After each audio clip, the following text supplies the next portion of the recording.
Their answers Tanya Anderson waited 8 months to get. That is not right. Oh, God. Oh, Jesus. The folder filled with handwritten notes details her struggle to find out what happened to her nephew. I don't believe this. Glen Williams Jr. was 39 years old when he died. His family had no idea he was in Cleveland until the phone rang January 10th, 2024. It was the Cuyahoga County Sheriff's Department.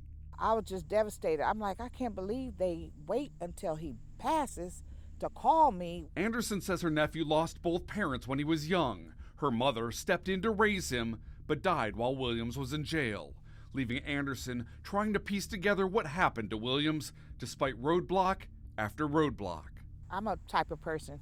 If I believe something's not right, I'm going to keep calling until I get answers. Have you ever gotten those answers from Cuyahoga County Jail? Nope. All I got was to run around. According to records obtained by News 5 investigators and the Marshall Project Cleveland, Williams was sentenced to 27 days in the county jail for misdemeanor assault. Video shows the 39-year-old sitting at a table when suddenly he collapsed to the floor. Within seconds, a corrections officer is seen using his radio as other inmates head to their cells. The officer walks the perimeter of the unit, checking cell doors, not Williams. Eventually, a second officer responds, but he doesn't render first aid either. Finally, more than a minute after Williams collapsed, appearing unresponsive, another officer grabs Williams' arm, not to take a pulse, but to handcuff him. Anderson calls what she watched terrible. What kind of people are they? They're not doing anything but just walking around my nephew Glen Williams Jr.'s body and not even trying to help him or revive him. The video shows more than 9 minutes pass before anyone starts CPR on Williams. Eventually, he was taken to the hospital where he died. When reporting Williams' death to the state, an associate jail warden wrote, the inmate was swiftly transported to the medical dispensary where life-saving measures, including CPR, were administered. Anderson says that's not what she watched. No one swiftly did anything. No CPR, nothing. They all walked around the body, did absolutely nothing. So that's a lie for the report they had for the state. And that is wrong.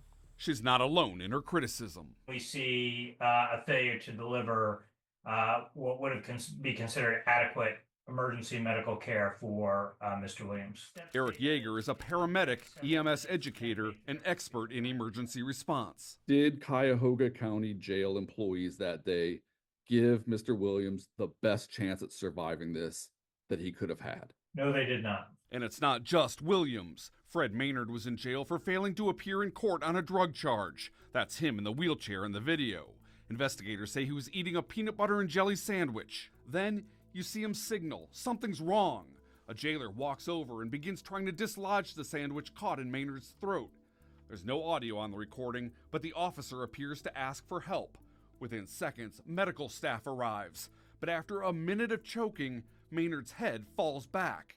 Yeager says that's where the problem occurs. Mr. Maynard should have gotten immediate CPR once the Heimlich failed and he became unresponsive, and that clearly doesn't happen here for an extended period of time. Video shows once again 9 minutes pass before anyone starts chest compressions. In Yeager's words, dooming Maynard. He was pronounced dead at the hospital. I think in Mr. Maynard's case, the care is clearly negligent and substandard. In a statement, Maynard's former wife wrote in part, "We feel this was a wrongful death that could have been avoided." Yeager says the two cases should cause concern. It appears that you need to cycle back and reevaluate whether the folks who are responding to these emergencies have received appropriate medical training. Inspection results from 2019, 2021, 2022, and 2023 all found the jail out of compliance with training requirements, twice involving staff CPR training. A union representative for the corrections officers says more jailers are now receiving that training, but what he said next was almost unbelievable. There is no discussion of jail policies on what you're supposed to do with this training. There's no discussion of how you're supposed to use it. There's nothing that says in a medical emergency you have to perform CPR. I have never seen a policy, nor did any of the officers who've worked there for decades that I talked to say they've ever seen a policy. They are just supposed to notify people that there is potentially a medical emergency. Does that seem logical? It doesn't seem logical, especially in light of that they've tried to get everybody captured in CPR training. It may be why the sheriff's department says no one was disciplined in connection with the deaths, although the state did find the jail out of compliance with state standards in the Williams case. According to an inspector, Williams reported numerous times over several days to medical staff that he was having medical issues, but those issues were not addressed in a timely manner. The county says it provided training to fix the issues. The medical examiner found Williams died of a ruptured aortic dissection.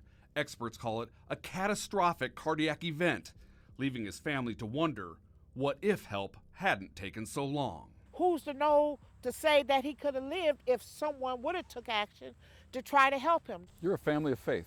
Yes, I am. Can you forgive what you saw on that tape? I can forgive, but I won't forget. If I have unforgiveness in my heart, then God does not hear none of my prayers. So therefore, I can forgive him, but I won't forget what I just saw on that video. That was unlawful. That was wrong.